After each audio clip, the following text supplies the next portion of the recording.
Halo historian. Assalamualaikum warahmatullahi wabarakatuh. Yuk, belajar sejarah.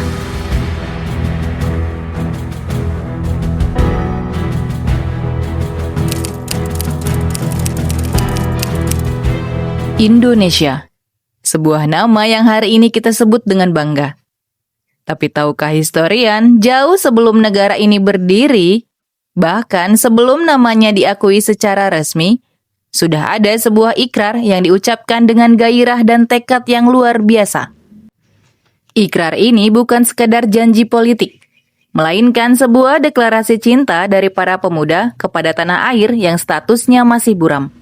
Inilah Sumpah Pemuda.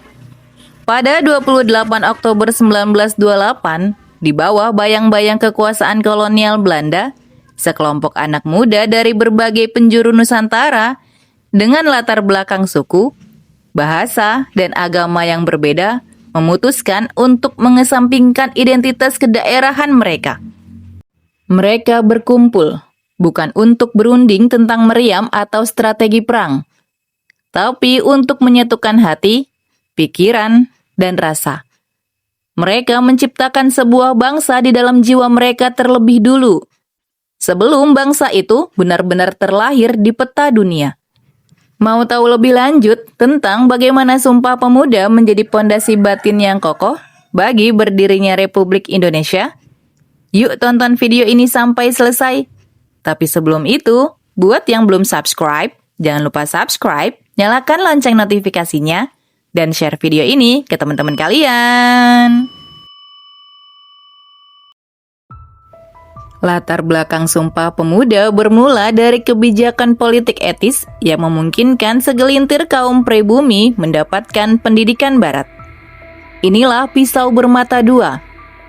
Di satu sisi, Belanda membutuhkan tenaga terdidik, namun di sisi lain, pendidikan itu justru membuka mata para pemuda terhadap ketidakadilan dan menumbuhkan kesadaran akan nasib bersama. Organisasi-organisasi kedaerahan pun bermunculan. Ada Yong Java, Yong Sumatranenbon, Yong Bataksbon, Yong Celebes, Yong Ambon, dan lain-lain. Masing-masing memiliki fokus kedaerahan. Namun, api nasionalisme yang baru tumbuh itu mulai menyadari satu hal. Selama mereka berjuang sendiri-sendiri, penjajah akan mudah memecah belah. Kesadaran ini memuncak dalam Kongres Pemuda I pada tahun 1926. Meskipun belum menghasilkan keputusan final tentang persatuan total, Kongres I sudah meletakkan gagasan penting bahwa harus ada upaya untuk menghilangkan pandangan kedaerahan yang sempit dan perlunya mewujudkan persatuan Indonesia. Muhammad Yamin, salah satu tokoh kunci, sudah mengusulkan penggunaan bahasa Melayu sebagai bahasa persatuan. Namun gagasan ini belum bulat. Semangat persatuan sudah ada, tapi bentuk dan statusnya masih belum jelas. Para pemuda perlu pertemuan yang lebih besar. Sebuah momentum yang menentukan. Puncaknya adalah Kongres Pemuda II yang diselenggarakan oleh Perhimpunan Pelajar-Pelajar Indonesia atau PPPI pada tanggal 27 dan 28 Oktober 1928 di Batavia, yang sekarang bernama Jakarta. Kongres ini bukanlah pertemuan rahasia di hutan, melainkan acara terbuka, meski tetap diawasi ketat oleh Politik Inlichtingendienst atau PID, semacam dinas intelijen Belanda. Panitia Kongres dipimpin oleh Sugondo Joyo Puspito dari PPPI, dibantu oleh tokoh-tokoh hebat seperti Muhammad Yamin sebagai sekretaris dan Amir Syarifuddin sebagai bendahara. Mereka datang dari latar belakang yang sangat beragam, namun disatukan oleh satu mimpi, Indonesia. Rapat dibagi dalam 3 sesi di 3 gedung berbeda. Di rapat pertama dibahas tentang pentingnya persatuan dan hubungan dengan perkumpulan pemuda di luar negeri. Rapat kedua fokus pada pentingnya pendidikan kebangsaan yang demokratis bagi anak-anak Indonesia. Dengan pembicara seperti Ki Sarmidi Mangunsarkoro yang menekankan bahwa anak harus dididik secara seimbang di sekolah dan di rumah. Namun momen paling dramatis terjadi di sesi penutup, di gedung yang sekarang dikenal sebagai Museum Sumpah Pemuda. Di tengah ketegangan dan pengawasan ketat, sebuah peristiwa mengubah sejarah. Sebelum pembacaan hasil kongres, seorang pemuda bernama Wage Rudolf Supratman meminta izin kepada Ketua Sugondo untuk memperdengarkan sebuah lagu baru. Karena pengawasan Belanda sangat ketat, Supratman hanya diizinkan memainkan lagu itu dengan instrumen biola tanpa lirik. Lagu itu adalah Indonesia Raya.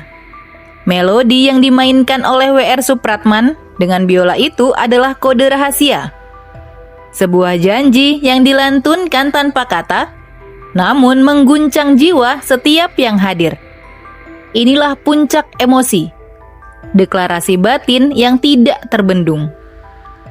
Tepat pada penutupan kongres, lahirlah keputusan yang dirumuskan oleh Muhammad Yamin secara spontan di secari kertas yang kemudian dikenal sebagai Sumpah Pemuda. Dengan lantang dibicarakanlah ikrar yang mengubah gerakan kedaerahan menjadi gerakan nasional. Kami, putra dan putri Indonesia, mengaku bertumpah darah yang satu, tanah air Indonesia. Kami, putra dan putri Indonesia, mengaku berbangsa yang satu, bangsa Indonesia. Kami, putra dan putri Indonesia, menjunjung bahasa persatuan, bahasa Indonesia. Saat itu Indonesia belum merdeka. Statusnya masih Hindia Belanda. Secara hukum, mereka belum memiliki bangsa Indonesia yang berdaulat. Namun dengan Sumpah Pemuda, mereka mendeklarasikan bahwa rasa sudah ada, status tinggal menunggu waktu. Mereka menciptakan subjek hukum kebangsaan di hati mereka sendiri. Mereka tidak lagi Yong Yava atau Yong Batak. Mereka adalah bangsa Indonesia. Sumpah Pemuda adalah lebih dari sekedar 3 poin. Dia adalah peta jalan menuju kemerdekaan. Dia menyatukan pulau, suku, dan cita-cita dalam satu komitmen. Satu tanah air, satu bangsa, dan satu bahasa. Ikrar ini menjadi fondasi moral dan politik yang sah untuk melawan penjajahan. Karena kini mereka berjuang sebagai satu identitas. Sumpah Pemuda adalah sebuah deklarasi cinta yang tulus. Cinta yang diikrarkan saat kekasihnya, yaitu negara Indonesia, masih berupa mimpi yang belum terwujud. Inilah semangat yang harus kita warisi. Semangat untuk mencintai dan membangun bangsa. Bahkan ketika tantangan masih besar dan jalannya belum pasti. Bagi kita sekarang, makna Sumpah Pemuda bukan hanya tentang mengenang masa lalu, tapi tentang terus menjunjung persatuan di tengah derasnya arus perbedaan, menggunakan bahasa Indonesia dengan bangga, dan menjaga setiap jengkal tanah air kita. Karena seperti para pemuda 1928, kita adalah pewaris dari deklarasi cinta abadi ini. Itu tadi sejarah singkat Sumpah Pemuda. Titik balik perjuangan bangsa Indonesia. Semoga kita semua bisa mengambil makna dan pelajaran dari peristiwa bersejarah tersebut. Semoga video tadi bermanfaat dan menambah pengetahuan kita tentang sejarah Indonesia. Karena sejarah adalah guru kehidupan. Sampai jumpa di video selanjutnya.